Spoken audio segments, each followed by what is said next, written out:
Le Raid Oxygène, c'est un raid multisport pour les adolescents de 14 à 17 ans, organisé par la collectivité de Corse depuis 12 ans. C'est la 12e édition. Qu'est-ce qu'il y a comme nouveauté cette année? Les nouveautés, ce sont de nouvelles épreuves d'abord. Une épreuve de swimrun, une épreuve de parcours d'obstacles de nuit, une épreuve de relais VTT et aussi une association avec l'Office de l'environnement sur la reconnaissance des plantes et la protection de l'environnement. Justement, au-delà de l'aspect sportif, ce raid il sert aussi à montrer aux jeunes les richesses de notre territoire. Je vais même dire que le sportif c'est accessoire, c'est un prétexte pour faire découvrir aux jeunes l'environnement extraordinaire qui nous entoure et leur faire savoir que dans cet environnement extraordinaire on peut pratiquer des activités de pleine nature riches et variées. Il y a combien de participants engagés? Nous avons 40 équipes de 3, donc ça fait 120 adolescents issus de plusieurs micro-régions de Corse et 5 équipes issues du continent. Justement, chaque année, ça arrive à mobiliser au-delà des frontières de la Corse. Et on est même obligé de limiter les inscriptions parce qu'après c'est beaucoup trop lourd à gérer en termes de sécurisation de l'épreuve.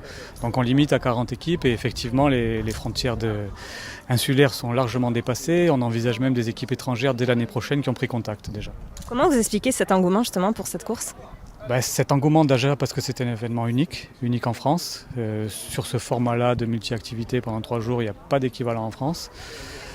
Et puis parce que pendant 3 jours, des adolescents vont se retrouver entre copains, copines et au-delà de l'aspect sportif, vont vivre un moment humain et inoubliable. Pour la première fois cette année, une conseillère exécutive est dédiée au sport. Est-ce que ça montre justement l'importance que l'exécutif donne à ce domaine?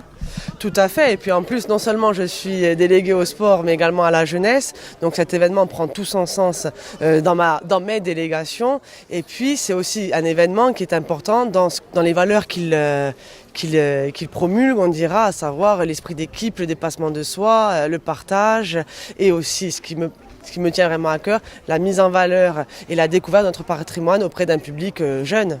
Chaque année, on voit un engouement particulier pour cette course. Est-ce que ça prouve une fois de plus que la Corse est une terre de sport?